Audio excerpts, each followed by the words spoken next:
Дауыс беріп болған соң, суретке түсіріп, жұмыстағы чатқа жіберсем бола ма? Әлде құпия ма? Көп адам жіберсем ештеңе болмайтын шығар деп ойлайды. Бірақ алдымен бір нәрсені білу керек. Қазақстанда дауыс беру құпия өтеді.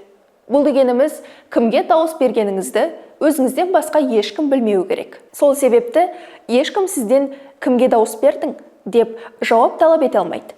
Ал өзіңіз жібергіңіз келсе ше? Негізі өз таңдауыңыз. Бірақ сайлау учаскесінде бюллетеніңізді фотоға түсіруге қатысты тәртіпті орталық сайлау комиссиясы белгілейді. Сондықтан учаскедегі талаптарды сақтау керек. Бірақ бір рет жіберілген сурет кейін кімнің қолына түсетінін, қайда тарайтынын ешкім білмейді. Сондықтан бюллетенді өзгеге көрсетуге немесе суретін таратуға асықпаған дұрыс. Үгіт болып есептеліп кетуі де әбден мүмкін. Заң не дейді? Қазақстан Республикасындағы сайлау туралы Конституциялық заңның 8-ші бабында дауыс беру жасырын өтетіні жазылған.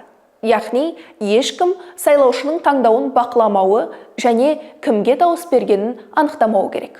Қысқасы, кімге дауыс бергеніңіз өзіңізге ғана қатысты ақпарат. Оны айту да, айтпау да өзіңіздің еркіңіз.